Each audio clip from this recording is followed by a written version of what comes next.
아직도 모르겠어. 괜찮을까? 뭐가 고민이야. 그냥 자보면 되지. 어머, 미쳤어? 미치지 않았습니다.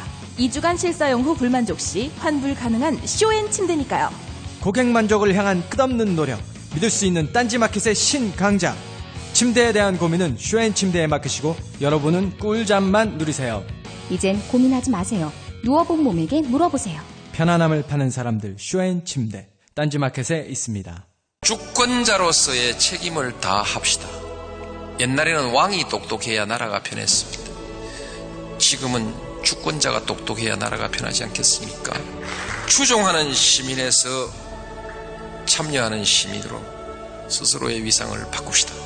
시간의 벽을 넘어 광장이 시민들에게 전하는 노무현 대통령의 이야기, 대통령의 말하기, 위시다 마우스.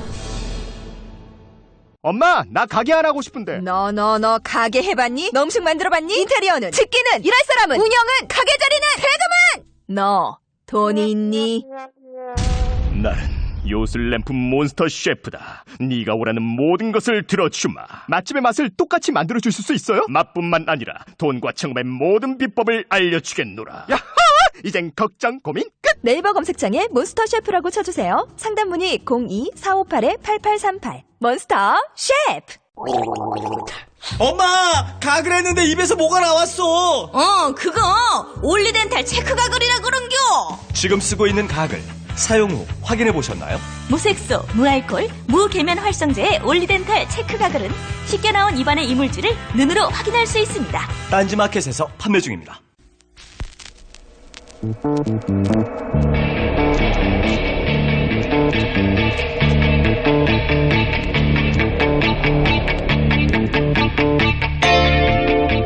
어머니 어디서 오셨습니까? 대구요. 어떻게 오시게 되셨어요? 우리 관광버스로 왔어요. 아니 그러면 회비를 좀 거두신 거예요? 얼마씩? 아니 차비는 줘야지요. 차비는 얼마씩 내셨어요? 얼마씩 차비 걷었어요? 줘야 오지. 차비 안 주고 옵니까?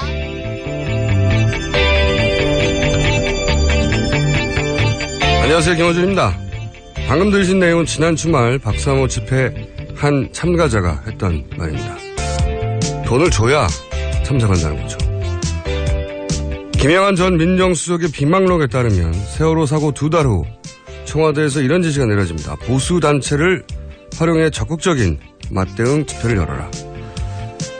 이런 세월호 반대 집회에 1인당 2만원씩 일당이 지급됐고 이 비용은 전경련 등이 지급했다는 게 이미 밝혀졌죠. 그래서 저는 언론에 묻고 싶습니다. 이런 관제 데모를 언제까지 정상적인 자발적인 집회인 양 보도할 것인지. 이런 관제 집회가 있을 때 정작 보도해야 할 내용은 몇 명이 나왔다가 아니라 누가 동원했는지, 얼마나 지급됐는지, 그리고 그 비용은 누가 됐는지, 이런 거 아닙니까? 그렇게 집회가 아니라 사건으로 보도해야 하는 거 아닙니까? 김어준 생각이었습니다.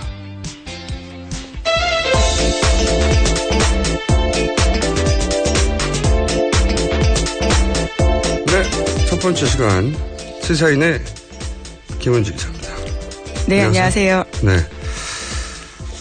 할만해요? 예, 열심히 하겠습니다. 새벽 3시에 일어나야 되는데. 아니, 근데 송채 경화 기자도 처음에는 막 열과 성을 다해서 3시에 일어나가지고. 네. 한 달 정도 지나니까 지치면서 저는 나가 떨어졌어요를 반복하다가 결국 나가 떨어졌는데. 자, 체력 관리 잘 하시고요. 예. 3시에 일어나야 됩니다, 여러분. 이 브리핑을 하려면. 왜냐하면 전날 뉴스를 아침에 다 들여다보고 추격해서 어떻게 말할 건지 정리하고 그런 다음에 저한테 혼나야 되고 또. 예. 자, 첫 번째 뉴스는요? 예, 이 모든 언론이 다 보도했는데요. 이 친박계와 비박계가 서로 이 막말에 가까운 말을 주고받은 내용입니다. 이 어제 한 친박계 인사는요, 이 비박계 김무성, 유승민 의원을 향해서 인간 이하의 반란군 수괴다라면서 탈당을 요구했고요. 여기에다가 이 비박계가 당을 떠나야 할 사람들은 친박계 핵심들이다 이렇게 받아치면서 계속해서 이 싸움이 가열되고 있는 양상입니다. 이 어휘 구사력을 보면 말이에요. 친박계가 훨씬 화려하다. 예. 여기 친박계는 반란계는 수계라고 하는데 비박계는 당을 떠나야 할 사람은 이렇게 얘기하면 이게 예. 싸움이 안 되잖아요. 말싸움은 지금 지고 있어요. 화력에서는 확실히 조금 예. 말들이 그중에 대표적인 오고 갔던 말들 소개해 주세요. 예, 이 친박계 이장우 의원 같은 경우에는요, 이 김무성, 유승민 의원을 향해서 배반, 배신, 영린의 아이콘이다. 적반하장, 후한무치하다. 이 폐륜하고 집안 대들보까지 뽑아먹겠다는 거다. 이렇게까지 이야기를 했고요. 여기에 대해서 이 비박계 황영철 의원이 대응을 하긴 했는데 이 말씀처럼 조금 이 화력이 떨어집니다. 최순실의 남자들은 당을 떠나라 라면서 이 8명의 이름을 거론했습니다. 약해요. 예, 그래서 이제 또 이정현 의원이 또 이제 또 대응을 하는데요. 이 유승민 의원을 향해서 탯줄 잘 묻어서 좋은 곳에 태어난 사람. 그래서 사선을 했다라고 이야기를 하고요. 또 유승민, 김무성 의원은 손님이고 개길 뿐이다. 너무 건방 떨지 말고 오만 떨지 말라. 이 뻔뻔하고 가소로운 짓을 하고 있다. 아까 뻔뻔하고 가소로운. 예, 그렇게도 말하고요. 또 여기에 또 친박계 최경환 의원이 거들었습니다. 잠깐만요. 이런 워딩들은 말이죠. 예. 북한을 향해서 하던 겁니다. 과거에. 예. 그분들이. 북한을 향해서도 죄송합니다. 하지 않던 수준인데. 이거 탯줄 잘 묻어서 좋은 곳에 태어나서 사선했다. 이게 유승민 의원 향해서 한 거잖아요. 예, 그렇죠. 그러니까 이게 TK 이제 지역에. 그러니까 예. 대구 경북. 예. 박근혜 대통령 영향으로 본인이 됐으면서 실제 박근혜 대통령이 발탁한 거란 말이죠. 네. 그리고 이제 유승민, 김무성은 손님이다. 예. 이 멘트는 자기들이 보기엔 그런 거예요. 유승민, 아니 박근혜 대통령이 영입한 사람 아니야. 네. 당신이 뭐 혼자 국회의원 할 수 있었어? 이런 얘기고. 그리고 김무성은 3당 합당 때 합류한 이 김영삼계란 말이죠. 예. 계기인 거예요, 자기들이 보기에는. 아니, 자기들이 여기서 있은 지가 언젠데 말이야. 응? 계기 들어와가지고. 예. 주인을 나가라고 해. 이런 얘기죠. 실제, 이정현 의원은 오랫동안 박근혜 대통령 옆에 있었거든요. 이 분들이 오기 전부터. 그런 얘기죠. 네. 꺼져, 너희들이. 내가 집안 대들보. 이 얘기는 또 재산 분쟁이라고 제가 그랬잖아요. 예, 그렇죠. 네. 예. 여기 그 부동산이 아마 한 500억. 예, 당 재산이 500억 원 정도 한다고 그러더라고요. 네. 그리고 뭐 현금이랑 각종 하면 또 한 500억 해서 1,000억 정도 된단 말이죠. 나가면 다 거지 되는 거예요. 예. 나가는 쪽이. 춥죠. 예. 네. 추워서. 지인장에 나갔어야 깨졌어야 하는 건데, 이 재산 분쟁인 거죠. 누가 차지하느냐. 떠날 테면 니네가 떠나라 이런 얘기고. 네. 그래서 결국은 나가긴 나가야 될 것 같은데, 왜냐하면 친박 쪽은 나갈 생각이 없어요. 그렇죠. 전혀. 지금 상황은 그런 것 같습니다. 아시형은 너희들이 나가라 이런 태도이기 때문에. 창당 소식이 있나요? 예, 이 동아일보 단독으로 아침에 나온 소식인데요. 김무성 전 대표가 신당 창당 작업에 들어갔다라는 겁니다. 김 전 대표는 곧 탈당을 선언할 것으로 보인다라는 게 이 동아일보 기사인데요. 내년 1월 말까지 신당을 만든 뒤 2월 말 대선 후보를 확정하겠다라는 겁니다. 신당 창당을 하려면 돈이 많이 들어요. 이 김무성 전 대표가 이런 얘기를 한다는 건 재정적 준비가 이미 돼 있다는 얘기죠. 그냥 신당 창당하겠다 해서 신당은 되는 게 아니에요, 이게. 예, 그렇죠. 네. 실제 여기에 예를 들어 국회의원들이 한 20여 명 네. 넘게 들어가서 전국 정당을 만들려면 돈이 있어야 된다 우선. 나중에 보존받더라도. 이분은 오래전부터 준비됐다는 얘기죠. 그리고 그 준비가 됐으니까 김무성 전 대표 주변으로 사람이 모인 건데 리더십이 이번에 또 한 번 입증되지 않아서. 이렇게 되면 1월 말 신당 만들어서 2월 말 대선 후보 확정한다고요? 네, 뭐 뉴스에 보면 그런데요. 그래서 이 3월 말까지 다양한 보수 세력과 연대해서 보수 단일 후보로 5월경으로 예상되는 조기 대선에 임한다. 뭐 이런 식의 계획이 쓰여 있습니다. 그래서 유승민 의원에게도요. 배는 내가 만들 테니 선장을 맡아달라. 뭐 이런 식의 이야기를 했다라고 전해지고 있습니다. 저는 유승민 의원은 안 나올 것 같아요. 네, 개인적인 전망이지만. 그러면 이제 1월 말, 2월 말 이때는 3지대. 예. 왜냐하면 단독으로 집권이 안 되는 분들이 많거든요. 그렇죠. 세력이. 예. 3지대도 그렇고 뭐 반기문, 뭐 국민의당 남경필 지사가 먼저 만들어 놓은 당, 이재호 전 의원이 만든 당 많아요. 지금. 예. 네. 자잘한 당들이. 예. 다 연대한다고 봐야죠. 예. 그리고 새누리당, 본인들이 정통으로 생각하는 새누리당과 나머지 연대가 만들어질 것 같네요. 보수 쪽에서는. 굉장히 바쁘겠네요. 저희 브리핑이. 예. 당 이름도 여기 힘들어요. 이렇게 되면. 죄송합니다. 김원주 기자도 목소리가 같던데. 원래. 원래 그래요? 예. 최순실, 이 나라의 대통령이었다. 예. 이 한겨레 신문이 아침에 단독으로 보도한 내용입니다. 이 한 달간 열리지 않았던 수석비서관 회의가 최순실 씨 한마디에 12시간 만에 소집된 경우가 있었다라는 건데요. 이 보도 자체는 한 달 전쯤에 나온 것 같은데. 예, 좀 네. 익숙한 내용이시죠. 근데 이 기사에서 조금 눈에 띄는 거는요. 이 구체적인 워딩이 좀 나왔다라는 겁니다. 이 워딩을 좀 보시면요. 이 2013년 10월 말에 정호성 전 비서관에게 이 전화를 걸어서 최순실 씨가 대통령 순방 전에 기자회견을 열어야 된다 이렇게 지시를 합니다. 그러자 정 전 비서관은 출국 전에 기자회견한 전례가 없다라면서 난색을 표하자 이 최 씨가 국무회의 열든지 안 되면 청와대 수석비서관 회의를 열라 이렇게 주문을 하고요. 그러자 정 전 비서관이 이 주저하면서 준비하기 힘들다라고 얘기하자 이 최 씨가 쓸데없는 소리 하지 말고 준비해라 이렇게 다그쳤다라는 겁니다. 그래서 실제로 12시간 뒤인 2013년 10월 31일에 이 청와대에서는 수석비서관 회의가 열렸다라는 것이 이 신문의 보도입니다. 그러니까 구체적인 워딩이 나온 거네요. 네. 녹취록을 통해서 나왔겠죠. 예, 정 전 비서관이 최순실 씨한테 혼이 난 거죠. 그렇죠. 예. 최근에는 이제 박근혜 최순실 공동정부였다 이런 표현도 나오거든요. 예. 이걸 보면은 원래 이 바지 사장이라는 용어는 있어도 바지 대통령이라는 용어는 성립될 수가 없거든요. 예. 가장 막강한 사람이기 때문에 예. 이게 불가능한 조어였는데 신조어를 탄생시키는 바지 대통령이었던 걸 드러나는 거죠 이게. 국정을 하셨다고 저희가 계속 표현해왔는데 예. 국정을 하셨어요. 그게 아마 특검이 진행되면은 좀 더 많은 구체적인 내용들이 나오겠죠. 예, 네. 그럴 것 같습니다. 다음 뉴스 전해주십시오. 오늘 재밌는 뉴스가 많네요. 예, 오늘 또 이 단독거리들이 많은데요. 이번에는 세계일보의 단독입니다.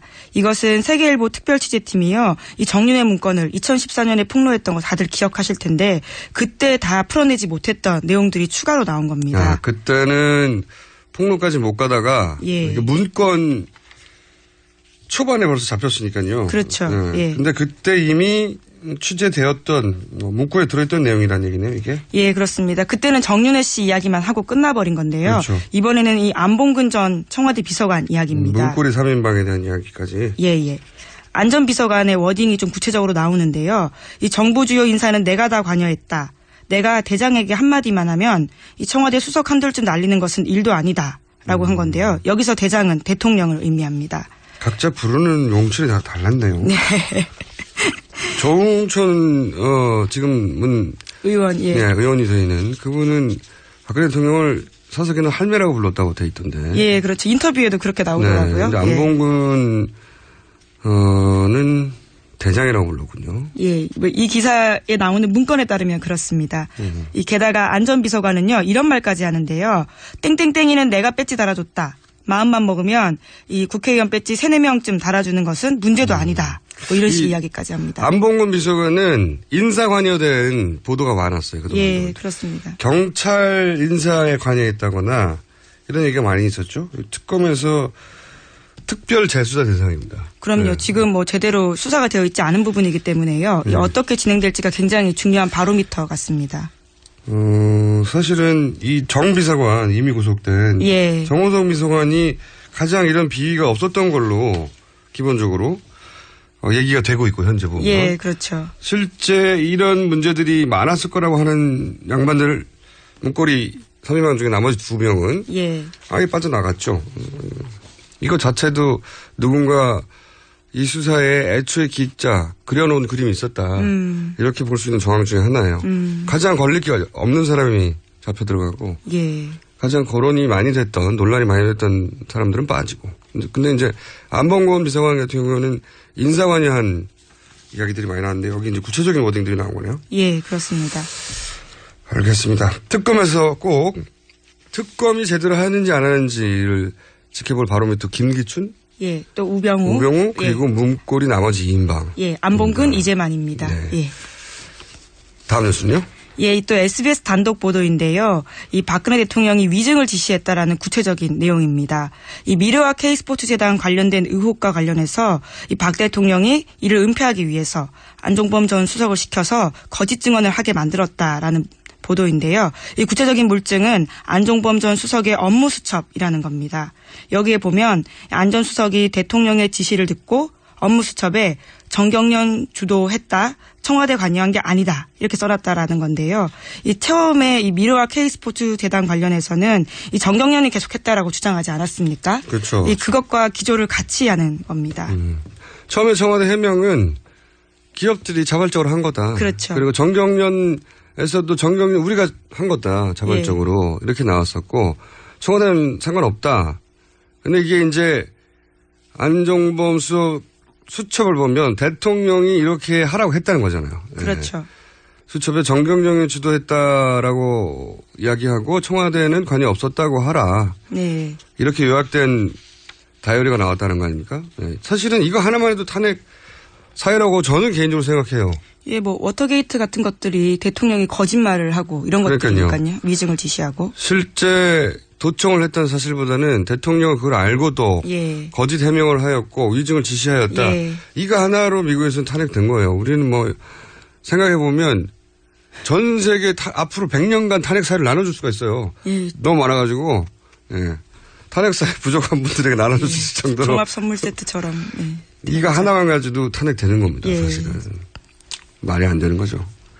거짓말 하라고 부하 직원에게 지시했다는 거잖아요. 예. 그리고 이거 관련된 뉴스가 또 제법 많이 나왔던 것 같은데 대통령의 지시 스타일. 예, 맞습니다. 이 한겨레 신문의 또 단독 보도인데요. 이 박 대통령이 안종범 전 수석에게 전화로 이 지시를 했다라는 내용입니다. 좀 구체적인 워딩이 여기도 나오는데요. 박 대통령은 전화를 걸어서 안종범 수석에게 이것저것 지시하면서 쓰고 있냐? 라는 미심쩍은 목소리로 체근을 하기도 하고요. 깨알같이 쓰라라는 말을 하면서 예 그러면 또 안종범 수석은 정신없이 받아 쓰다 보니까 이 글씨가 굉장히 흐리기도 하고 했다라는 건데요. 이러한 전화통화 받아쓰기가 수첩 17분량에 가깝다라고 합니다. 아, 진짜 코미디네요. 근데 이 깨알같이 쓰라고 했을 때 그 깨알의 지시가 또 최순실로부터 나왔다는 거잖아요? 예, 그렇죠. 지금 상황을 보면요. 그 깨알같이 최순실 지시를 받아 쓴 다음에 깨알같이 안종범에게 전달하는 거 아닙니까? 예. 야, 코미디네요. 수첩 17권. 예. 이번 게이트의 가장 큰 특징은 사실은 입증이 대단히 어려운 것들이 이렇게 다이어리, 예. 받아쓰기, 예. 통화 녹음, 예. 이런 걸로 다 입증이 되고 있어요. 예. 굉장히 확실한 물증인 거죠. 수첩 예. 17권. 이 수첩 17권을 최순실 씨가 다 채웠다는 거잖아요, 지금. 아, 뭐 지금까지 나온 정황을 봤을 때는 뭐 그럴 가능성이 커 얼마나 보입니다. 많은 지시를 했길래 이게 예. 수첩 17권이 대단합니다. 아주 재밌는 뉴스예요. 예. 뭐 그리고 다이어리 2권. 그러니까 지금 핵심이 되는 게 고 김영환 전 민정수석의 다이어리. 그리고 지금 안종범 예. 수석의 다이어리. 수첩. 17권. 예. 그리고 이제 정호성 비서관의 예. 통화 녹음. 예. 이게 왜 아직도 남아있을까 하는 게 미스테리 중에 하나죠. 예, 맞습니다. 이것도 이번에 언론 보도를 통해서 나왔는데요. 이 정 전 비서관의 아내가 버리지 않고 그대로 가지고 있어서 이것이 없어지지 않고 이 세상에 나올 수 있었다라는 것이 언론 보도입니다. 저는 이런 언론 보도는 사실 그대로 받아들이기는 어려운 부분이 좀 있는데 워낙 예. 버리는 걸 잊어버렸다는 거죠. 한마디로 말해서. 버리라고 했는데. 예, 아내가. 아내한테 모두 버리라라고 하고 자신은 집을 나왔다라는 건데요. 수사관들이 이걸 버리기도 전에 이제 들이닥쳤다라는 건데 아내는 그 지시를 따르지 않았다라는 거죠. 말이 안 되고요. 예. 버리라고 했을 때 휴대폰 좀 버려 이렇게 했어요. 이거는 정권의 운명과 나의 운명이 걸린 거야. 반드시 버려야 돼 이렇게 했겠죠. 이건 예. 잊어버렸다는 건 전 말이 안 되는 것 같고요. 개인적으로는 일부러 남겼다 쪽에 한 표입니다. 그랬을 가능성도 커 보입니다. 네, 뭐. 왜 그렇게 생각하냐면 정호성 비서관이 이제 세간의 평판은 대단히 올곧고 네? 그 대통령에 대한 충성심이 높다 이렇게 알려졌긴 한데 예, 예. 본인이 오랜 시간 봐왔을 거거든요. 최순실 씨가 자신에 관련된 의혹들을 어떻게 쳐내서 예. 나머지를 어떻게 제거하는지. 그렇죠. 예. 그러니까 본인만 희생되고 끝날 수도 있다는 불안감이 있었을 거라고 봐요, 저는. 대통령도 함께 지금 추락하는데 예. 막아줄 사람도 없는데 근데 자기가 확인해왔던 최순실 씨가 정윤회 문건도 마찬가지잖아요. 그렇죠. 내용은 사실인데 잘려나간 것은 다른 사람들이고. 예, 밑에 직원들이었죠. 게다가 그 와중에 한 분은 자살까지. 억울하게 몰려서 자살까지 예. 했고 뭐 자살에 대한 의혹 제기한 분들도 있긴 있어요. 예. 자살이 맞냐고. 여하간 본인만 희생되고 끝나는 거 아니냐. 갈등이 있었을 것 같아요. 뭐 과거의 경험들을 비롯해 보면. 네, 근데 갈등이 있었겠죠. 예. 본인이 가진 충성심과 이 파일들이 미칠 영향. 내가 살아야 하냐. 예. 그러니까 이걸 직접 들고 가지는 않고 예. 버리라고 아내한테 안 들리는 말로 했을 수도 있어요. 예. 어쨌든 밝혀지진 않겠지만 이런 휴대폰이 한 덩어리인데. 예, 8개, 태블릿 PC 한 대, 뭐 이렇게 나오더라고요. 이 많은 거를 잊어버리고 안 버렸다는 것도 말도 안 되고요. 버리는 게 좋겠지? 이렇게 했을 리도 없고요.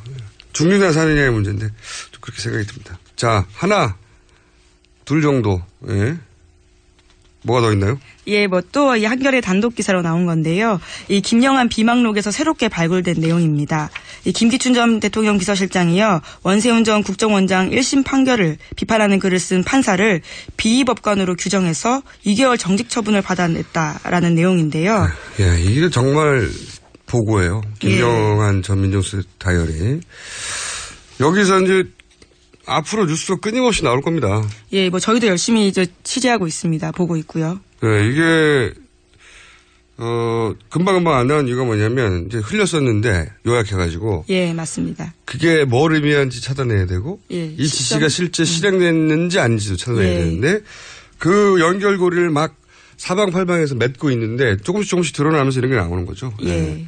원세훈 전 국정원장 사건은 사실 댓글 사건이죠. 댓글 사건. 예, 국정원 댓글 사건입니다. 네, 댓글 사건을 비판했더니 이 사람을 정직 2개월. 네, 직무 배제하는 방안을 강구하라고 김기춘 전 실장이 지시했더니 실제 정직 2개월 처분 내려졌다는 거죠. 예. 네, 이런 거 꼼꼼하게 하고 있었다는 거죠. 김 전 민정수석의 복수라고 보여집니다. 뭐 일간에서는 그런 이야기까지 지금 나오고 있죠. 워낙 자세한 내용들이 많다 보니까요. 네. 그리고 제목 정도 하나 정도 더 읽으면 끝날 것 같은데요. 아, 예. 이것도 아시아경제 단독으로 나온 기사인데요. 이 고영택 씨, 장시호 씨가 위증을 했다라는 건데 두 사람이 그 국정감사 청문회에 나와서 서로 모르는 사이라고 했었는데 뭐 이 신문의 취재에 따르면 두 사람은 연인 관계를 의심받을 정도로 2000년대 중반부터 굉장히 가까웠던 사이다. 이렇게 나옵니다.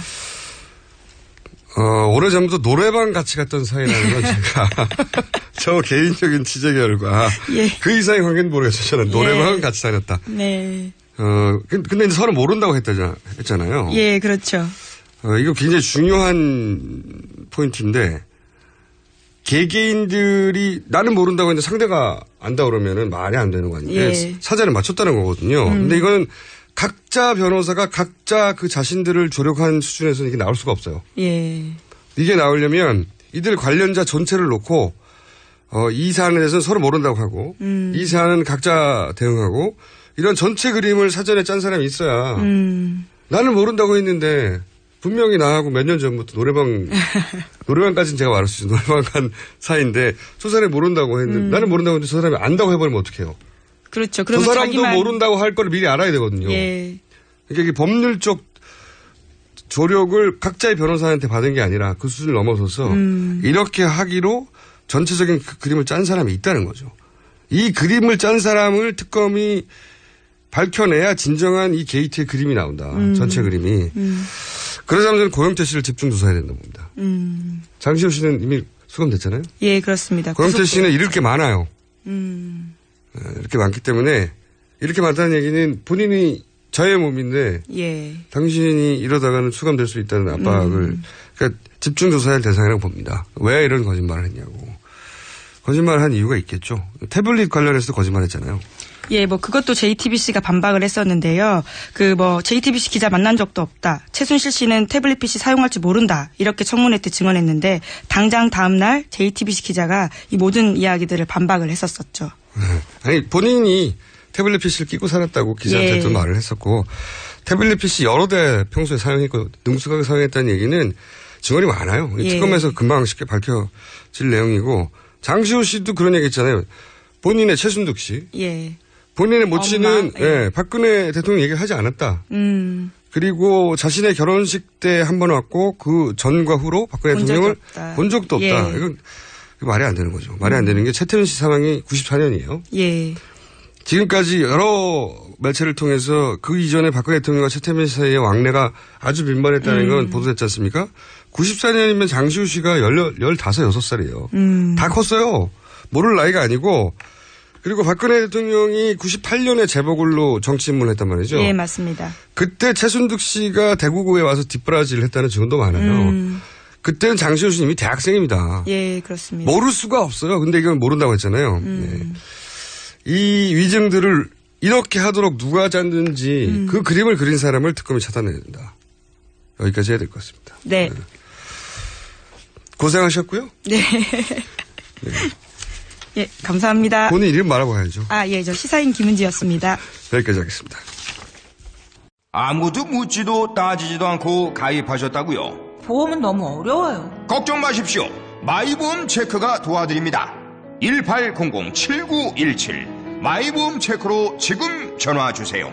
1800-7917 이미 가입한 보험이나 신규 보험도 가장 좋은 조건을 체크해서 찾아드립니다. 인터넷 한글 주소 마이보험.com 또는 카카오톡에서 아이디 검색 마이보험을 친구 추가하여 상담하실 수 있습니다. 굶고 뛰고 땀 빼고 다 해봤다.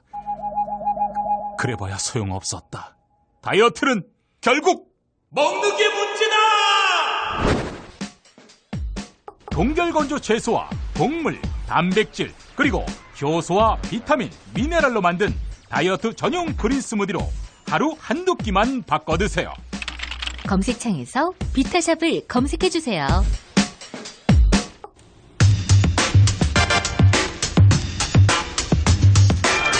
네, 인터뷰 첫 번째 시간입니다. 헌법재판소가 박근혜 대통령 탄핵 소추 사유를 모두 판단하겠다. 이런 입장을 밝혔는데, 이러다가 재판이 너무 길어지는 거 아니냐 우려가 있습니다. 이 지점 짚어보겠습니다. 헌법학자, 서강대학교 법학전문대학원 임지봉 교수님 전화 연결됐습니다. 안녕하세요. 안녕하십니까. 네. 우선 탄핵 사유가 총 몇 가지 어떤 내용인지 간단히 좀 정리해 주십시오. 예, 국회가 통과시킨 국회가 통과시킨 탄핵 소추서에는요, 네. 헌법 위반이 5개, 네. 법률 위반이 8개 해서 총 13개의 탄핵 소추 사유가 기재되어 있습니다. 그렇군요. 13개나 되는군요. 근데 이제, 현재 이런 보도가 있었던 걸로 저는 기억하는데, 이 모든 걸 다 따질 필요는 없다. 그중 하나만 문제가 돼도 사실은 탄핵 사유가 될 수 있으니, 우선적으로 중요한 것만 먼저 따져서 시간을 단축시킬 수도 있을 거라는 전망이 있었는데 거기에 대해서 어제 헌법재판소가 그게 아니다. 모두 판단하겠다. 13개를. 예. 이렇게 말하지 않았습니까? 이게 우선적으로 중요한 것만 먼저 판단할 수는 없는 건가요? 탄핵소추 사유 13개에 대해서 헌법재판소는 판단을 해야죠. 다 판단을 하는데. 네, 우선 다 판단하는 건 맞고요. 예. 그 소추 사유에 대한 사실 조사를 네. 그럼 13개 모두에 대해서 철저히 해야 하느냐. 네. 그건 아니라는 것입니다. 그래서 이미 언론의 보도나 혹은 검찰의 수사 또 일부는 또 대통령이 시인한 것도 있지 않습니까? 네네. 이런 것들에 의해서 사실관계가 이미 많이 드러난 것들이 있단 말이죠. 그런 것들을 중심으로 사실조사를 추가적으로 조금만 해도 그런 것은 위헌 위법 행위 이미 입증될 수 있지 않겠습니까? 네. 그 13개 중에 하나라도 중대한 위헌 위법 행위가 있다는 것이 입증되면 헌법재판소는 나머지 다른 탄핵 소추 사유에 관계없이 탄핵 인용 결정을 내릴 수 있는 것입니다. 그러니까 교수님 말씀은 13개를 똑같은 비중을 두고 할 게 아니라 13개를 다 봐야 되는 건 원칙적으로 맞는데 네. 이미 많이 진행되거나 많이 밝혀진 내용이 있으니 그걸 먼저 우선순위를 가지고 심의를 하면 사실 결론은 빨리 날 수 있다 이런 말씀이시네요. 그러니까 13개 중에 하나라도 그 입증이 되면 바로 탄핵 인용 결정으로 갈 수 있는 것입니다. 그렇군요. 이렇게 13개가 있다고 해서 다 본다고 해서 13개를 똑같은 비중으로 다 하나씩 따져야 할 필요가 없고 의지만 있다면 보다 분명한 사안들의 우선순위를 정할 수 있다. 그렇습니다. 그게 법적으로 문제 있는 게 아니다 이런 말씀. 상식적으로는 그게 맞는 것 같은데요. 그죠? 어떤 분들은 이렇게 주장하십니다. 우리 헌법재판소법에 보면 탄핵 심판에 관해서는 형사소송법의 균형을 준용한다라고 돼 있고 네. 형사소송법에 의한 형사재판의 경우는 검찰의 그 공소장에 적힌 공소사실 하나하나에 대해서 판단을 해줘야 되는 거 아니냐. 그리고 사실조사를 철저히 해줘야 되는 거 아니냐. 네. 그러니까 헌법재판소의 이번 탄핵 심판에 관해서도 13개의 탄핵 소추 사유에 대해서 하나하나 사실조사를 철저히 해야 되는 거 아니냐. 이렇게 주장을 하시는데요. 네. 그거는 헌법재판소법 규정을 더 자세히 들여다보면 탄핵 심판의 경우는 형사소송법의 규정을 준용한다. 그 전제가요. 헌법재판의 성질에 반하지 아니하는 한도 내에서라는 전제가 있습니다. 헌법재판의 본질은 뭘까요?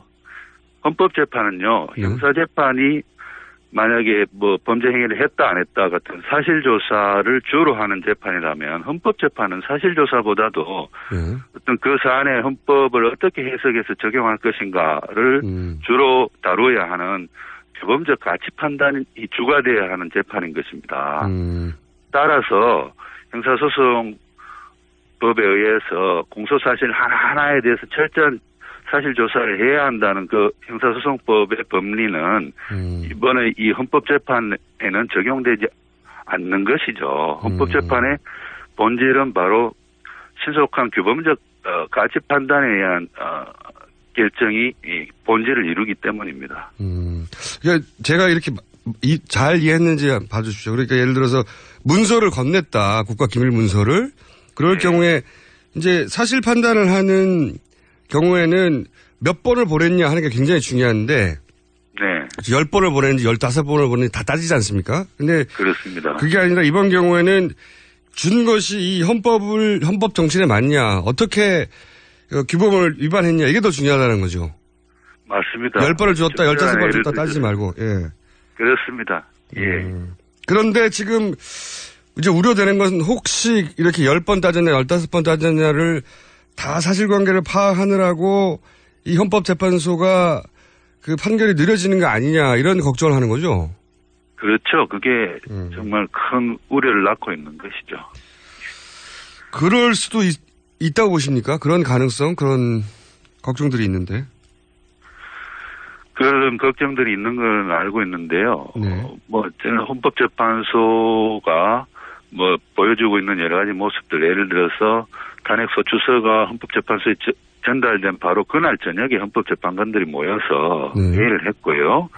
그리고 바로 그날 저녁에 대통령에게 이 사건과 관련한 답변서를 16일까지 제출하라고 요구했습니다. 그리고 어제는 또 그 국회, 그러니까 이 심판 청구인 쪽인 국회와 법무부에게도 또 답변서를 제출하라고 요구한 것으로 알고 있고요. 이 모든 것들이 헌법재판소가 절차를 굉장히 신속하게 진행하려는 그러한 의도로 보인다고 볼 수 있겠습니다. 아직까지 물론 전체 다 따져야 하는 것은 기본 원칙을 얘기하는 것이고 아직까지 일부러 지연시킨다는 이런 시그널이 있는 건 아니라는 말씀이시죠? 예. 그거는 없고요. 그리고 만약에 헌법재판소가 13개의 탄핵소추 사유에 대한 증거조사, 사실조사를 일일이 철저히 한다고 해서 시간을 끌게 되면 그거는 이제 우리 국민들이 헌법재판소에 그렇게 하지 말라고 신속한 결정을 내리라고 요구를 해야 되죠. 그러니까요. 이게 헌법재판소에 계신 재판관 몇 분이 느끼는 중압감이 과거 어떤 사례하고도 다를 것 같아서 일부러 지연시키기도 쉽지 않을 것 같습니다. 그런 걱정도 많이 있긴 한데, 그죠? 예. 그럴 염려는 별로 커 보이지 않고요. 사실은 이번 결정이 어떻게 나느냐. 이번 결정 잘못 내리면 사실은 헌법재판소에 존립이 들어올 수 있습니다. 그렇죠. 예. 국회도 날리겠다는 편에. 예. 그렇죠. 만약에 차후에 개헌을 한다면 헌법재판소 없애버릴 수도 있는 거죠. 그 정도. 이번에 만약에 헌법재판소가 민의에 정면으로 반하는 그런 결정을 내린다면 헌법재판소 존립이 문제될 수 있는 그러한 중대한 사안이라는 것은 헌법재판관들도 인식하고 있을 거라고 봅니다. 그게 상식인데, 근데 워낙 그 박근혜 대통령의 인식은 본인은 잘못이 없고 탄핵 이 기각돼서 복귀할 거라고 하는 의지를 주변에 계속 밝힌다고 하니, 그리고 현 정권이 이를 처리했던 방식이 대단히 은밀하고 뒤에서 힘을 이렇게 압력을 가해서 처리했던 게 자꾸 드러나고 있으니까 이제 걱정이 되는 거겠죠, 일반인들 입장에서는. 그렇죠. 예. 교수님도 그런 걱정. 예. 이번에는 헌법재판소 뒤에서 뭐 어떤 대통령이 뭐 영향력을 행사하고 이런 것은 불가능합니다. 왜냐하면 대통령 자신이 피소추인 아닙니까? 일종의 재판에서는, 일반 재판에서는 피고란 말이죠. 네네. 피고가 판사한테 뭐 어떤 그 뒤에서 뭐 영향력을 행사할 수 있습니까? 그거는 물론 없죠. 물론 없는데 교수님. 예. 없는 일이 많이 벌어졌지 않습니까? 교수님하고 저하고 이런 인터뷰를 하는 자체가 없는 걸 뻔히 알면서도 마음 한구석에 그런 걱정이 있으니까 하는 거 아니겠습니까? 그렇군요. 그런데 저는 뭐 헌법재판소 재판관분 나업분들이 그 정도는 아니다. 네. 저도 그렇게 믿고 싶습니다. 법조인 분들이시고 그래서 독립적인 재판을 할 거라고 봅니다. 네. 저도 그런 기대를 가지고 그렇게 응원할 생각입니다만 혹여라도 조금이라도 이상한 징후가 있으면 또 인터뷰를 저희랑 하셔야죠. 물론입니다. 심성있게 인터뷰에 응하겠습니다. 한 가지만 더 여쭤보면 현실적인 문제인데 지금 헌법재판장이 1월 30일 날 퇴임하고 그리고 이정미 재판관은 3월 13일인가 끝납니다. 그렇습니다. 네. 근데 지금 현실적으로 1월 31일까지 판결이 나오기는 어렵겠죠? 저는 가능하다고 봅니다. 하고자만 하면. 서두르면요. 예. 1월 31일 박한철 헌법재판소장 퇴임 전에도 결정이 내려질 수 있다고 보고요. 또 그렇게 해야 합니다. 그게 바람직합니다. 왜냐하면 9명의 재판관 전원이 있을 때 이 중요한 사건에 대한 결정을 내려야 그 결정에 대한 권위도 서고 그렇죠. 국민들에 대한 설득력도 있는 것이죠. 만약에 1월 31일을 지나면 박한철 소장의 후임을 쉽게 뽑을 수 있느냐, 저는 그렇지 않다고 봅니다. 지금 황교안 그렇죠. 권한 대행 체제이기 때문에 권한 대행은 현상 유지적인 권한만 행사할 수 있다고 봅니다. 그렇기 때문에 헌법재판소장 임명과 같은 것은 현상 유지적인 인사권 행사가 아니기 때문에 그렇죠.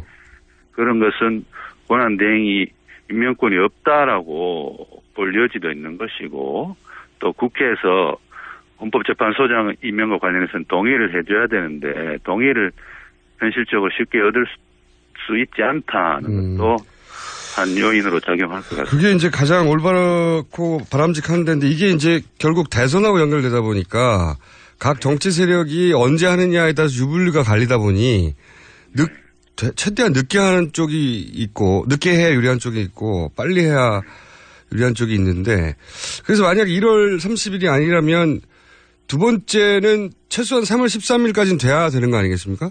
그죠? 그렇죠. 만약에 3월 13일이 지나서 이정미 재판관까지 퇴임을 하게 되면 9번 중에 7번의 헌법재판관만 남게 되지 않습니까? 네. 그 후임의 임명이 신속히 이루어지기도 힘들어 보이고 그렇죠. 7명이 어떤 이 중차대한 사건에서 뭐 결정을 내린다는 것은 그만큼 권위도 줄어드는 것이고요. 그래서 또 뭐 7명 중에 6명 이상이 또 탄핵의 인용의 입장을 취해야 탄핵 인용 결정이 내려지기 때문에 7명으로 갔을 때는 2명만 탄핵 사유에 해당 안 된다 해도 탄핵 기각 결정이 내려질 수 있는 그러한 위험성이 있습니다.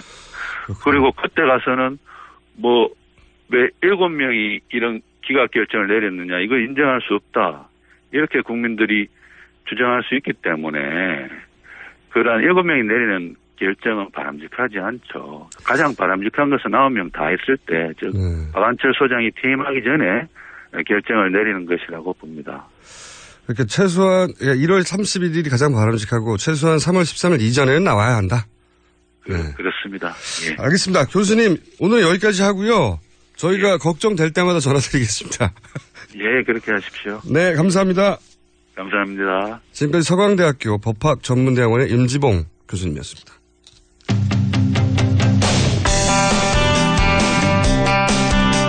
네, 두 번째 인터뷰 시간입니다. 이제 세월호 청문회가 곧 열립니다. 네. 세월호 관련해서 첫 번째 세상에 나온 다큐멘터리가 있었습니다. 다이빙벨. 예. 그 다이빙벨을 그동안은 어떤 방송 매체도 방영해 주지 않고 있었는데 오늘 밤 9시 반에 드디어 TBS TV에서 방영을 한다고 합니다. 해서 다이빙벨 감독 고발뉴스 이상호 기자 연결해 보겠습니다. 안녕하세요. 네, 이상호입니다. 네. 목소리가 굉장히 씩씩해지셨는데. 네. 이 TV에 첫 방영되니까 기분이 좋으신 거죠, 이거? 기분 좋죠. 여태까지는 사실은 많은 분들이 함께 했지만은 매체적으로는 영상으로는 혼자 였고 사실 아시다시피 부산 영화제에서 거의 미운놀이처럼 결국 이것 때문에 이제 부산 영화제 흔들린. 그렇죠. 부산 영화제에서 다이빙벨 상영 관련해서 이 부산 영화제 그냥 둬선 안 된다 해서 부산 영화제가 마구 흔들리고 지금까지 비정상적으로 운영되고 있죠. 그렇죠. 그러니까 제 입장에서는 책임이 커요.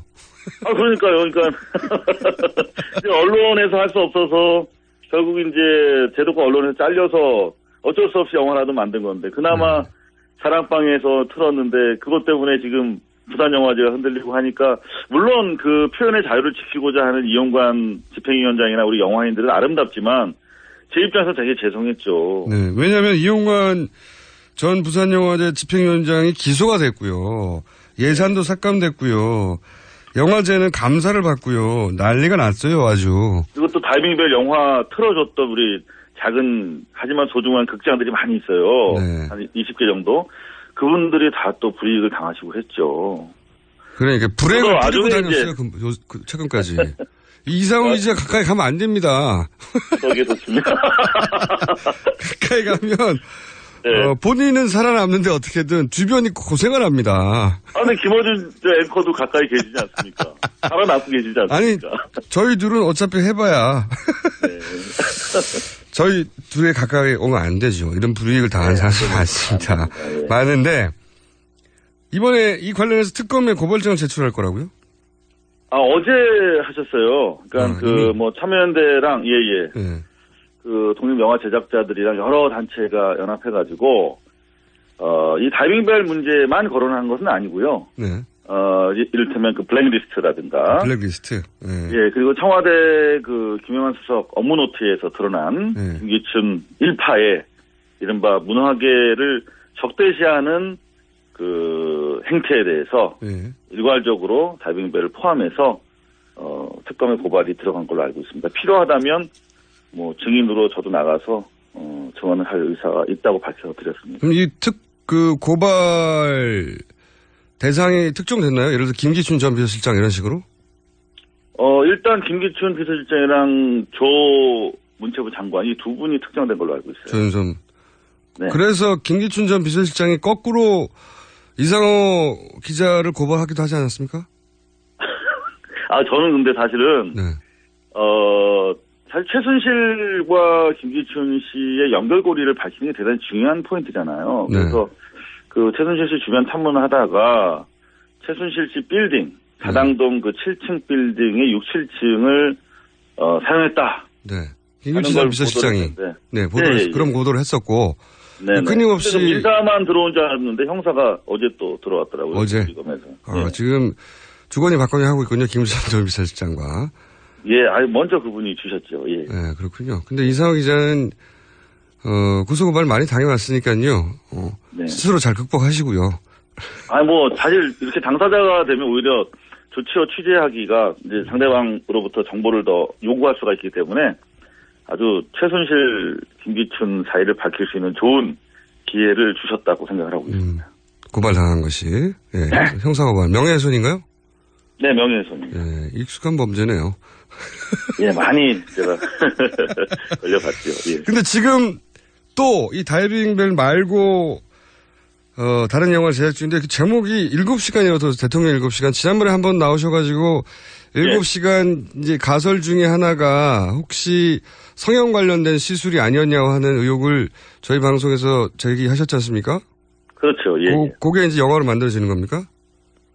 그렇습니다. 대통령이 7시간이라는 영화를 만들었다고 사실 그것 때문에 회사에서 정직을 받고 회사를 그만둔 거거든요. 그런데 뭐 상식적으로 7시간 공백을 어떻게 하면 우리가 확인해 볼 수 있을까? 그러면요. 최근에 재미있는 뭐 글을 보니까 아무것도 안 했을 수도 있다. 멍 때리고 있을 수도 있다.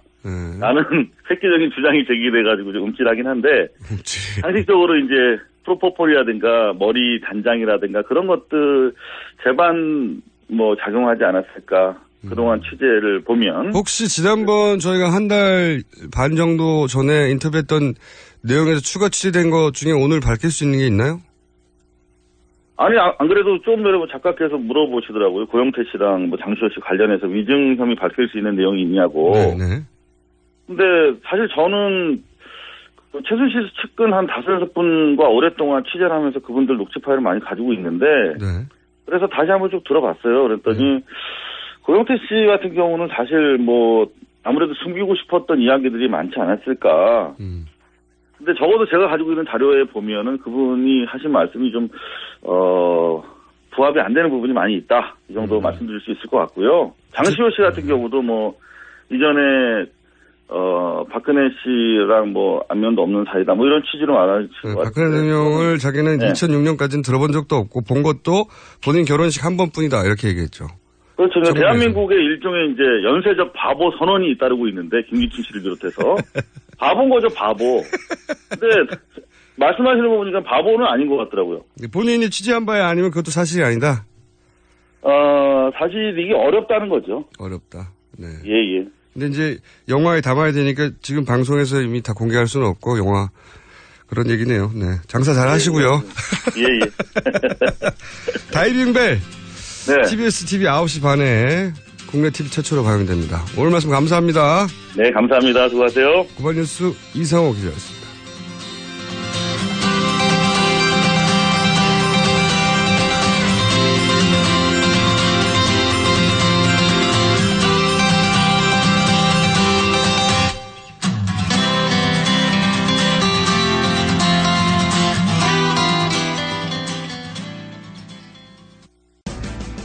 우리 동네에서 일어나고 있는 다양한 소식들을 전하고 모두가 마을을 활용할 수 있도록 도와드리겠습니다. 제가 인터뷰한 결과에 의하면 면목동 지금 우리가 미디어펀 주변에도 거의 다 배발. 동네 얘기, 친구 얘기, 세상 돌아가는 이야기 모두 나눌 수 있는 마을미디어 팟캐스트. 마을미디어 팟캐스트 참여 방법은 검색창에 서울 마을미디어 지원센터를 검색하시거나 전화 02-3141-6390, 3141-6390으로 연락주시면 됩니다. 여성 여러분, 골반이 삐딱하면 허리가 아파요. 아랫배가 나와요. 골반이 바로서야 건강도 아름다움도 바로섭니다. 바디로직을 입으세요. 토크밴드의 입체적인 탄력이 틀어진 골반을 바로잡습니다. 간편하고 확실한 골반 교정 타이즈 바디로직.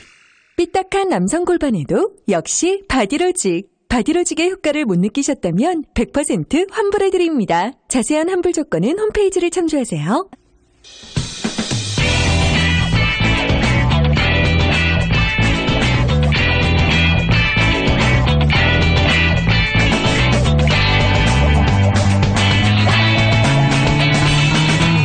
김어준의 뉴스 공장.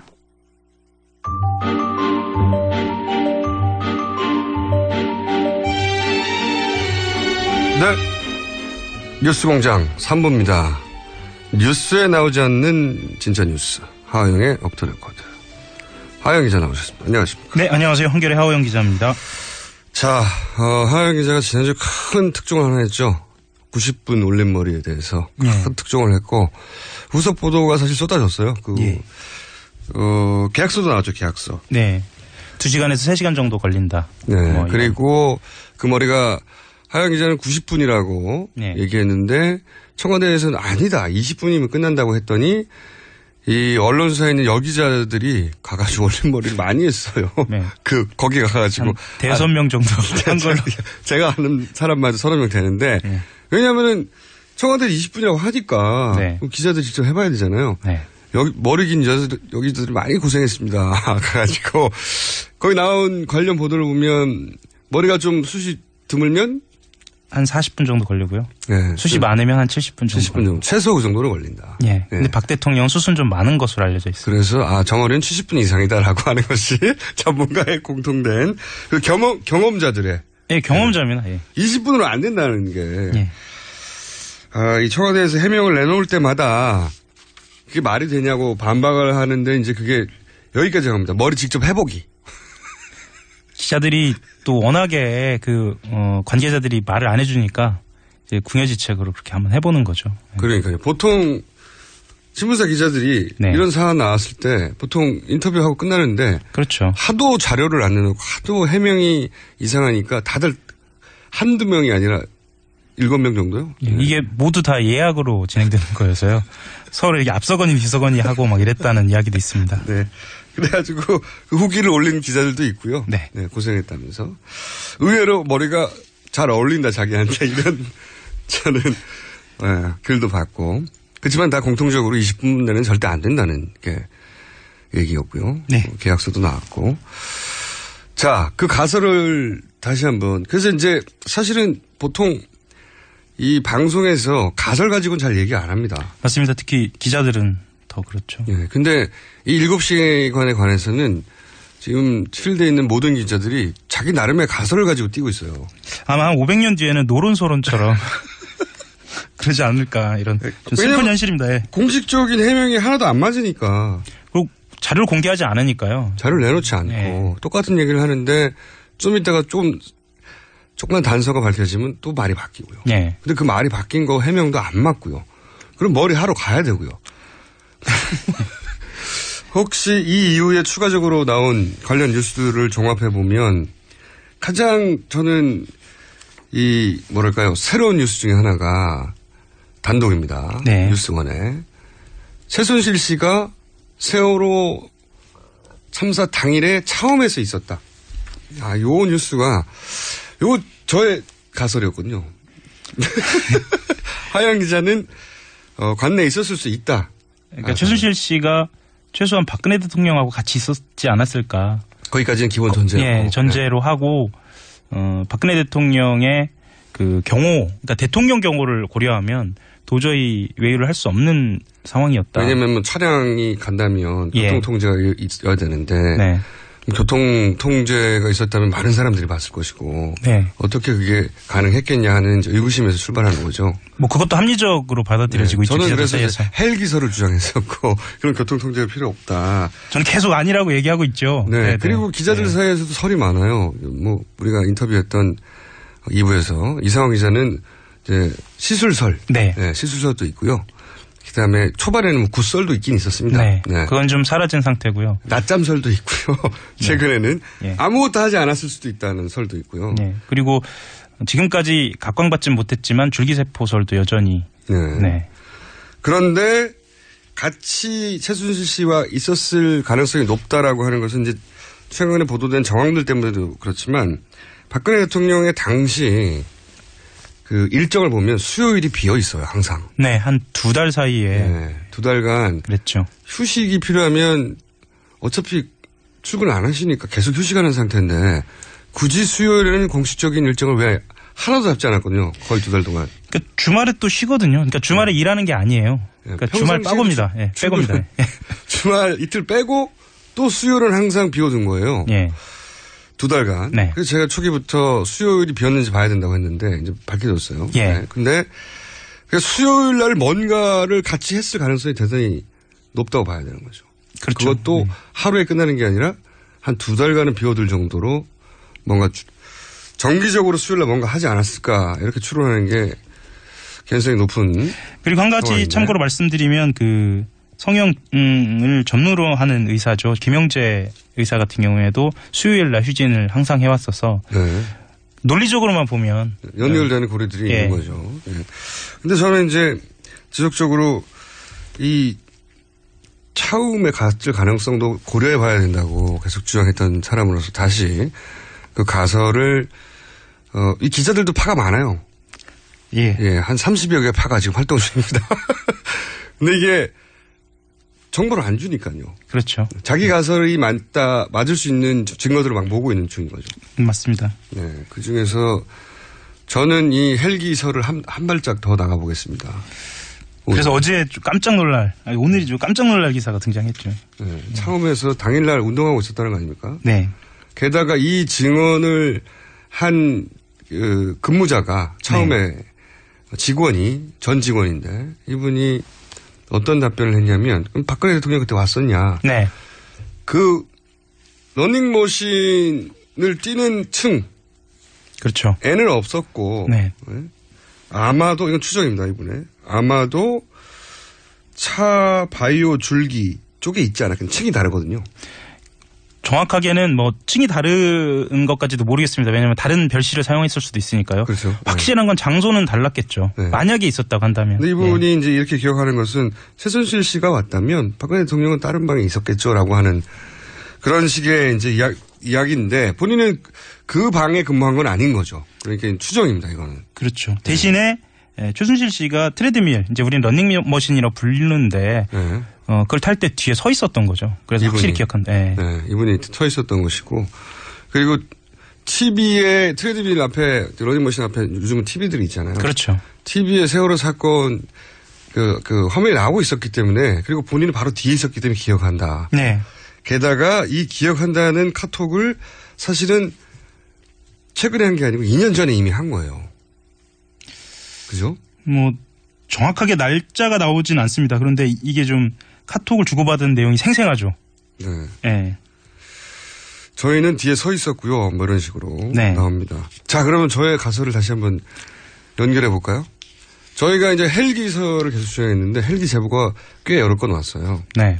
그 중에서 가장 구체적인 기억은 오후에 그날 헬기가 떴다 이런 얘기가 있었지 않습니까? 네. 근데 오후에 떴다가 그분은 그걸 기억하는 이유가 헬기를 떠서 지금 팽목항으로 달려가나 보다. 네. 황급히라고 생각했는데 금방 돌아왔대요. 한 2시간 남짓. 근데 오후에 떴다가 2시간 남짓. 그리고 올림머리, 차움 연결해 볼까요 이제? 저희 가설입니다. 논리적 정합성을 일단 따져보시는 거죠. 네. 그렇죠. 네. 지금까지 나온 단서만 가지고. 네. 오전에 나가신 거예요. 왜 SBS에서 오전머리 했다는 얘기 나왔지 않습니까? 예. 오전에 이제 외출을 하신 거죠. 근데 이때는 헬기를 사용하지 않았어요. 아마 매주 수요일마다 비공식적으로 보안 손님이라는 게 기록을 남기지 않고 나가는. 네. 기록을 남기지 않고 최순실씨가 드나들었던 방식이 있지 않습니까? 그 방식으로 차를 타고 나가신 거죠. 암행을 하신 거라고요. 암행, 예. 다만 이제 보통의 암행의 목적은 이제 국민들을 살피는 것인데 네. 이 경우에는 본인들 건강을 살피러 암행을 하신 거죠. 암행을 해서 최순실 씨는 러닝머신을 하고 당시 그 사이 다른 방에서 대통령은 다른 종류의 뭐 운동이든 뭐든 하고 계셨을 가능성. 그러다가 사고가 난 겁니다. 계속 연락이 오자 지금 그 머리를 하던 미용사분은 미리 연락을 받았다는 거 아닙니까? 그렇죠. 점심나절에. 네. 그리고 갔더니 대기 시간이 있었다는 거잖아요. 제가 말씀드렸지만 1시간에서 그 이상도 대기했을 수 있다 말씀드렸죠. 네. 점심나절에 연락받았고 1시간 이상 대기했고 네. 그러다가 90분 정도 머리를 했다 이거잖아요. 네. 그리고 지금 헬기가 오후에 떴다가 2시간 남짓 돌아왔다는 거지 않습니까? 네. 연결해보면 이런 거죠. 게다가 또 하나 생각해 볼 것은 3시경에 이게 이제 언론들이 계속 제기하는 문제죠. 3시경에 중대본 간다고 통보했는데 간다고 통보도 아닙니다. 그러니까 준비하라고. 네. 가는 걸 준비하라고 해. 통보했는데 왜 2시간에 넘게 있다가 왔느냐. 네. 요 시간이 머리 했던 시간이라고 하면 대충 맞는 거고. 네. 그리고 미리 오라고 했던 거는 사건이 터졌으니까. 최순실 씨가 갔다가 대통령이 지금 하고 있는 거 빨리 마무리하고 돌아가자. 네. 근데 지금 급하니까 미리 이제 미용사를 불러라. 네. 미용사는 점심때쯤 연락받아서 미리 가서 대기하고 있었고. 가는 시간하고 서로 맞춰보자. 네. 네. 그리고 나서 대통령도 그 얘기 했을 때 이제 마무리하고 이제 빨리 급하니까 헬기가 와라. 헬기가 뜬 거죠, 그때. 오후에. 한 점심야제를 떠가지고 대통령을 태우고 급하게 3시간 정도까지 돌아온 거죠. 돌아오자마자 머리를 하고 1시간 반 동안. 그리고 가면 시간이 딱 맞아요, 이게. 아유, 딱 맞네. 그래서 가설은. 그래서 몰랐다. 이 모든 사건의 상황을. 그렇죠. 네. 만약에 관내에 있었다면 TV가 네. 관저에도 있고요. 사무실에도 있고. 이게 TV를 못 볼 수가 없잖아요. 그렇죠. 모든 TV가 그 장면을 비춰주고 있었거든요, 당시에는. 근데 아이들이 갇혀있고 배는 이미 뒤집혀서 가라앉았다는 사실을 TV를 한 컷이라도 봤다면 그냥 다 알 수밖에 없는데 다 알 수밖에 없잖아요. 무슨 대단한 브리핑이나 그걸 받지 않아도 알아요, 그냥 보면. 그렇죠. 그러니까 네. 한겨레에서 사실 뭐 하나는 성공기고 하나는 실패기인데 그 두 축으로 박근혜 대통령이 7시간을 취재를 했는데 하나가 올림머리 하나는 식사 시간이었거든요. 네. 점심 식사. 네. 근데 점심 식사를 하는 장소에는 TV가 켜 있죠.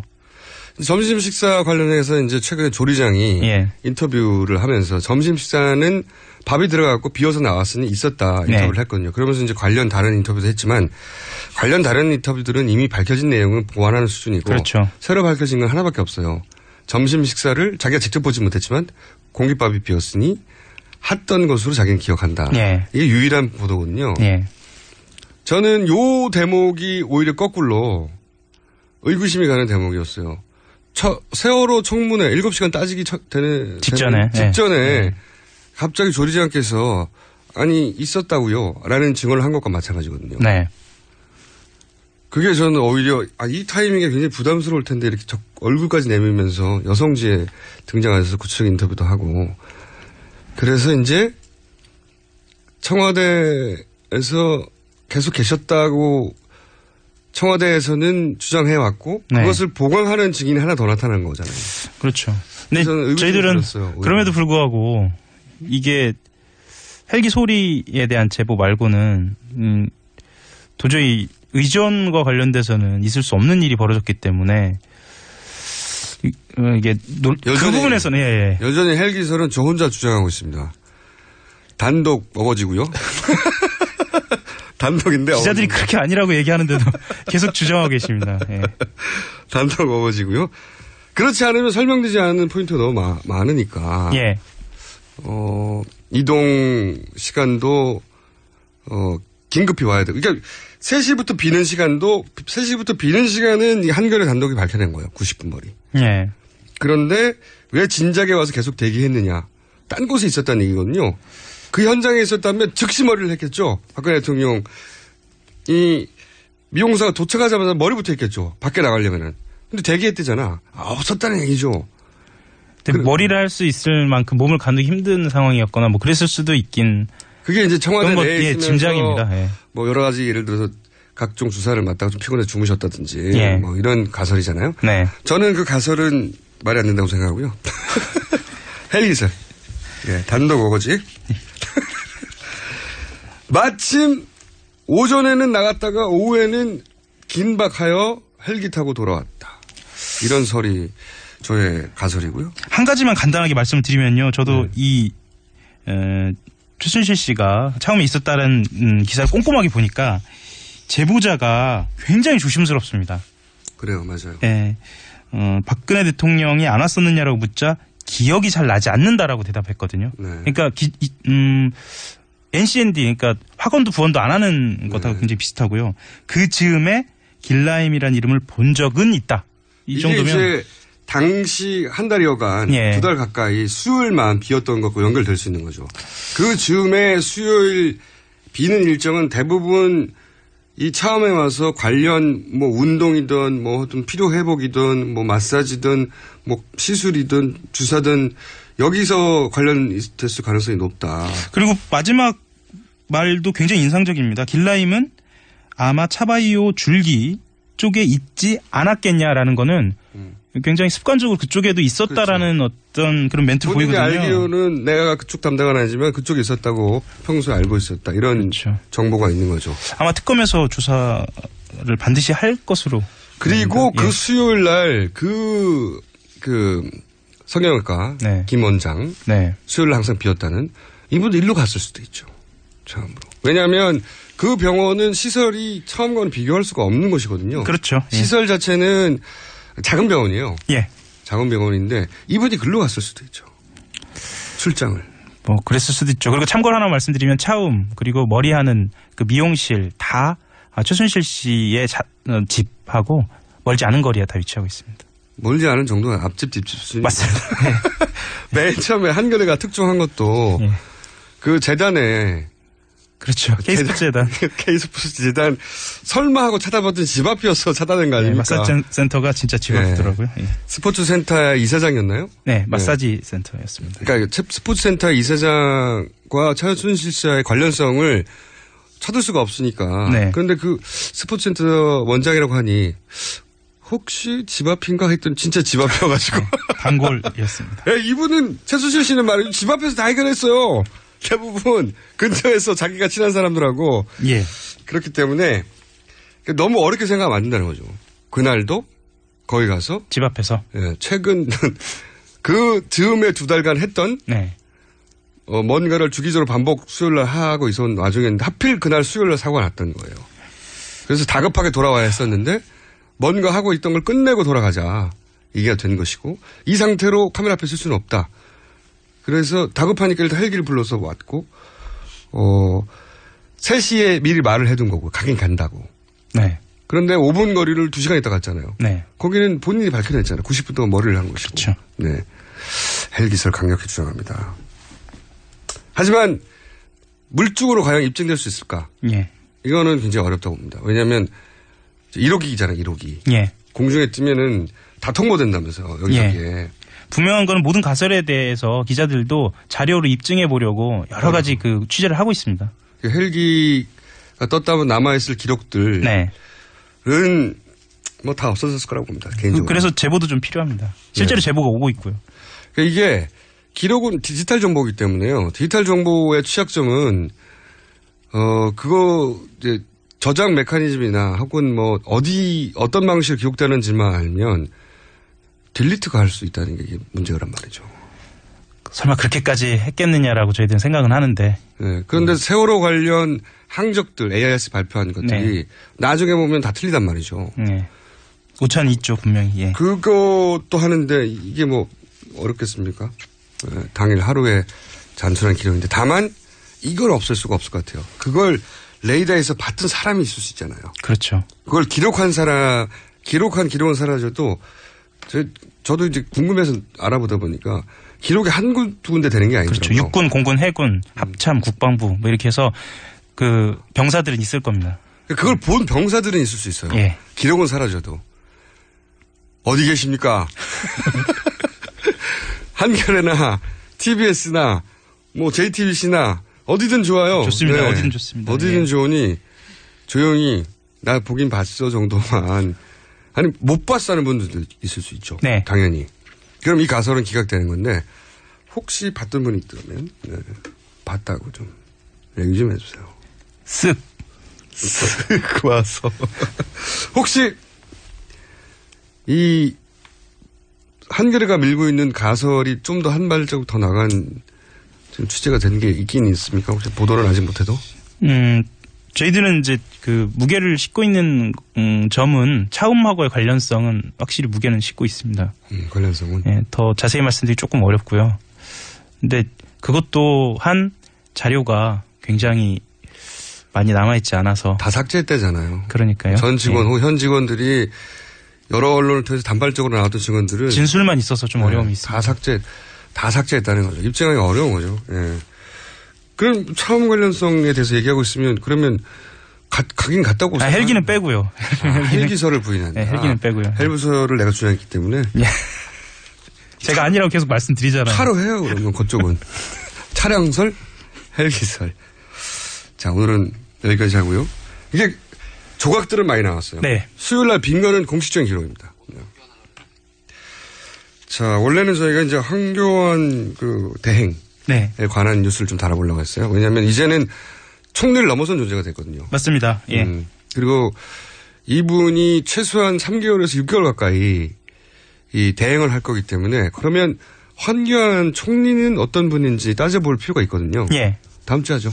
한 줄만 간단하게 할까요? 한 줄만, 한 줄만 하고 그럼 다음 그 황교안 국무총리 같은 경우에는 국정원 대선 개입 사건과 관련돼 있고요. 그 이석기 내란 음모 사건이나 통합진보당 해산 심판 사건도 관련돼 있습니다. 이분은 걸어다니는 국법법이라고. 예, 그리고 세 사람을 설명을 좀 간단하게 드리면 조대환 이번에 민정수석이나 황교안 총리나 박한철 소장 같은 경우에는 세 명이서 사법연수원 13기 동기이고 삼성 사건하고 셋 다 관련이 돼 있습니다. 이분들 그러니까 청와대 입장에서는 특검 혹은 탄핵 사건들을 이분들을 통해서 컨트롤하고 싶은 욕구를 느끼겠죠.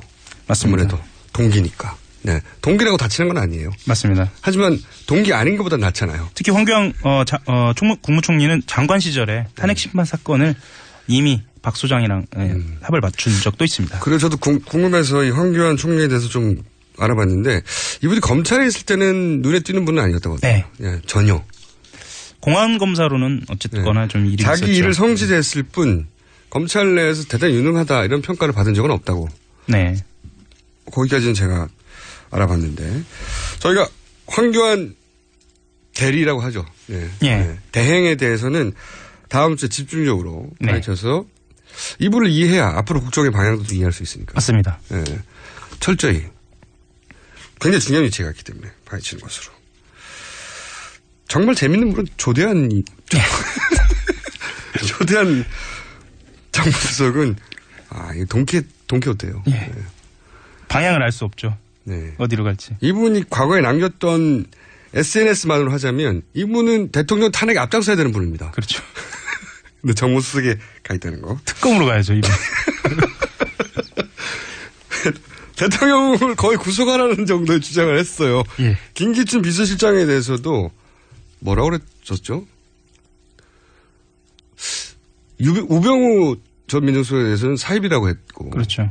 김기춘 실장 중요한 게 아니고요. 일단 박 대통령 뇌물죄 이야기 한 걸로 그냥 그러니까 끝났습니다. 주요 인사들 있잖아요. 다 욕했어요. 다 욕하고 막 구속하라고 하고.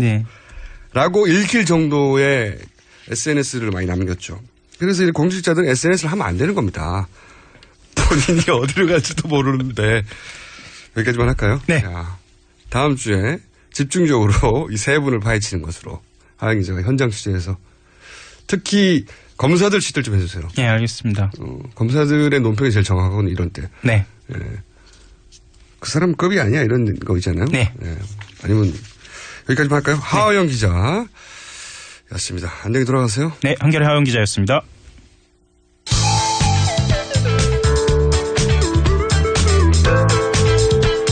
준법 정신, 편견 타파. 김호준의 뉴스 공장.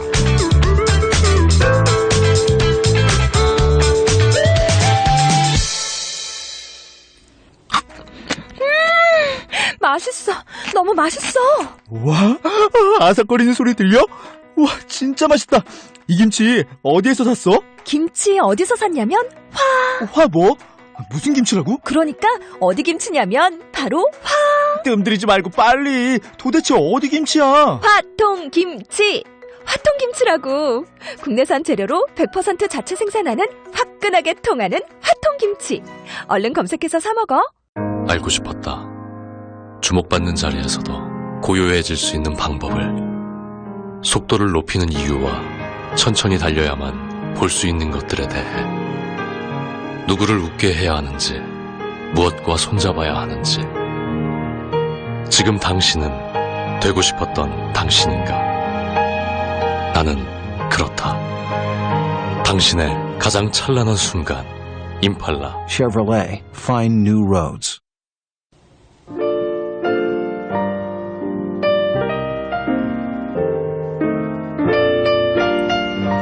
자, AS 시간입니다.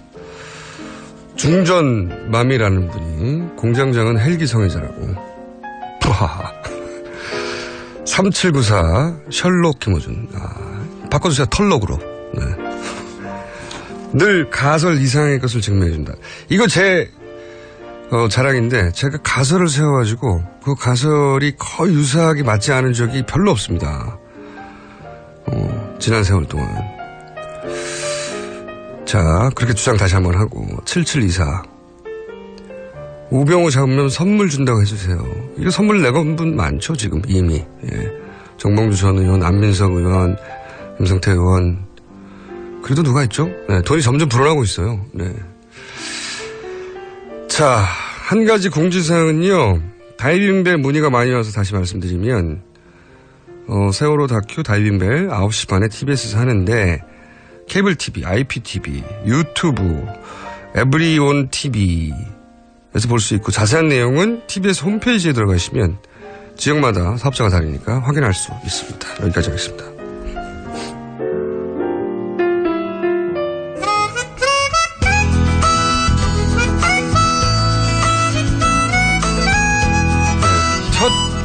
방송에 나간 후 사장님이 바로 방송은 이렇게 하는 거야 극찬을 했다고 하는 이 코너 아주 좋아 했다고 하는 조성주가 간다. 안녕하십니까? 네, 안녕하십니까? 조성주 정의당 미래센터 소장님. 지금은 전입니다. 네, 전 소장입니다. 네. 꼭 전자 붙여주세요. 원래 그냥 한 번 소장하면 다 소장하는 거고요. 소장이 부르고 한 번 의원하면 다 의원이라고 부르고요.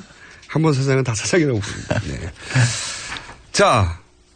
오늘은 이번 주는 어디를 갔다 오셨습니까? 그러니까 지난 금요일 날 박근혜 대통령이 이제 국회에서 탄핵되었죠. 정확히 이제 국회에서 탄핵안이 가결된 거고 이제 헌법재판소 일정에 남아 있는데요. 더 잘 아시겠죠, 청취자분들이. 그런데도 금요일 날 대통령이 국회에서 결국은 이제 탄핵되는데도 토요일 날도 촛불 집회가 계속됐습니다. 사실 막 우리가 200만 이런 숫자 익숙해지다 보니까 그날도 100만 나왔다는데 네. 좀 적게 나왔네. 100만도 그렇게 모인 것도 너무너무 많이 모인 거예요. 정말로. 그렇죠. 네. 100만도 그렇게 모인 적이 별로 없죠. 아니 어느 누군가의 의도나 주도나 기획으로 한 장소에 100만이 모인 사례를 찾아보세요. 우리나라 역사에서. 없어요. 네. 그러니까 너무너무 어마어마한데 여전히 네. 당시 이제 제가 이제 종편들의 방송 그 방향을 보면 이제 사람들이 이제 돌아가고 있고 이제 각자 생업으로 돌아가야 하고. 그렇죠. 네, 돌아가야 하고 이제 꺼지고 있다. 촛불은 이제 헌법재판소에 맡겨라. 헌법재판소는 독립적인 기관이라 이렇게 이제 가서 그 헌법재판소 앞에서 촛불을 들면 안 된다. 이런 논조 있지 않습니까? 네, 자기 자리로 돌아가라. 늘 듣던 얘기죠. 네, 헌법재판소가 독립기관인 건 맞죠. 독립기관 아닌 데가 있나요? 그렇죠. 국회도 독립기관이고 뭐. 네. 다 독립기관이에요. 근데 어느 기관도 국민들의 뜻 위에 있을 수는 없는 거예요. 네. 헌재가 잘해주길 바라지만 뭔가 석연치 않으면 당연히 거기 가서도 촛불을 들 수 있는 거죠. 그걸 누가 먹을 수 있습니까? 네. 그래서 이제 토요일 날도 촛불 집회가 진행이 됐어요. 그래서 앞으로도 촛불이 뭐 어떤 방식으로든 형식은 뭐 다변화될 수 있겠지만 진행될 거로 보이고요. 그다음에 돌아보면은 지금 이제 국회에서 박근혜 대통령에 대한 탄핵안이 가결되기까지 사실은 몇백만이 모이는 촛불 집회는 뭐 국내 정치만이 아니라 외신들도 너무나 놀라워할 정도로 세계 정치사에 없는 겁니다. 그렇죠. 진짜. 아주 주목할 만한 그리고 아주 기억에 남고 역사에 남을 만한 일인데요. 근데 이제 이런 생각을 할 수 있어요. 뭐냐면 집회라는 게 그럼 몇백만 명이 모이는 집회라는 게 어떻게 진행되는 거냐. 우리가 그냥 나가서 촛불 들고 안 나가죠. 가서 보통 사잖아요. 그렇죠? 그냥 옷만 두껍게 입고 나가가지고 거기서 촛불 들고 앉아있으면 집회가 진행이 되는 거냐. 집회가 만들어지는 거냐. 사실 그렇지 않거든요. 네, 준비한 분들 만나셨구나. 그렇죠. 네. 촛불 집회를 지금까지 준비하고 기획하고 이걸 이제 사회 보고 이렇게 해왔던 1000개가 넘는 단체가 연대했다고 하는데. 그렇죠. 네. 여기에 이제 상황실 분들을 만나고 왔습니다. 박근혜 퇴진 비상 국민행동, 여기 상황실을 만나봤습니다. 이름이 너무 길어요. 줄여가지고 비상행동, 뭐 이렇게 부르기도 합니다. 네. 예. 항상 이름이 너무 길어서 못 외우게 됩니다. 이런 것은. 여하간 실제 준비하고 진행하시는 분들을 만난 거군요. 그렇죠. 네. 그래서 이분들이 어떤 고민을 갖고 있는지, 어떤 고민을 해왔는지, 뭐가 어려웠는지 이런 거 한번 들어보려고 합니다. 일단 먼저 이제 비상국민행동 공동상황실장인 박진 상황실장님 이야기부터 한번 들어보시죠. 사실 좀 놀라웠어요. 오랫동안 이런 집회나 이런 거 기획하고 참여를 해봤던 사람 입장에서도 예정하거나 예측할 수 없는 상황에서 많은 분들이 오신 거고요. 뭐 연령, 계층, 뭐 직업 너무나 다양한 분들이 오셨고요. 근데 그분들이 신기하게도 한 목소리로 박근혜 퇴진을 외치는 그런 상황이었죠. 그 안에 열망들은 또한 다양했다는 생각이 들어요. 적어도 저는 지금까지 소위 이제 박근혜 체제가 갖고 있었던 무수히 많은 모순들을 각자의 목소리로 얘기했다고 생각을 합니다. 당연히 즉각퇴진이 원칙이고 그래서 대통령이 내려올 때까지 촛불을 끄지 않고 저희 계속 같이 갈 겁니다. 이건 분명하고요. 다만 얼마나 다양하게 할 것인가 이제 방식의 문제일 것 같아요. 어떤 그 일본 소등 같이 집회에 굳이 나오지 않아도 내가 할 수 있는 어떤 행동들, 마음을 모으는 것들 이런 기획들을 많이 좀 해보려고 하고요. 마이크를 너무 가까이 계신 것 같아요, 그죠? 네, 그런 것 같습니다. 제가 이 전문 리포터가 아니어가지고. 혹은 콧바람이 너무 세신 거 아닙니까, 이게? 굉장한 힘인데 바람이 말이 멀었다고 하면 본인의 잘못이거나. 네. 자, 이분들도 놀란 거죠. 네. 그렇죠. 네. 네. 이게 사실 아까도 말했지만 누군가의 기획, 자꾸 종북 세력이 이거 이때도 나왔잖아요. 누군가의 기획, 누군가의 선동으로 이렇게 할 수는 없는 겁니다. 절대로. 예. 그렇게 할 수 있는 사람이 됐다면 그 사람이 벌써 대통령 됐어요. 그렇죠. 몇백만 명이 지금 나와서 하는 건데요. 그 사람이 벌써 대통령 되고 그 사람이 종북 세력이었다면 이미 북한과 독일이 돼버렸어요. 그럴 수는 없는 거예요. 네. 어느 누구도.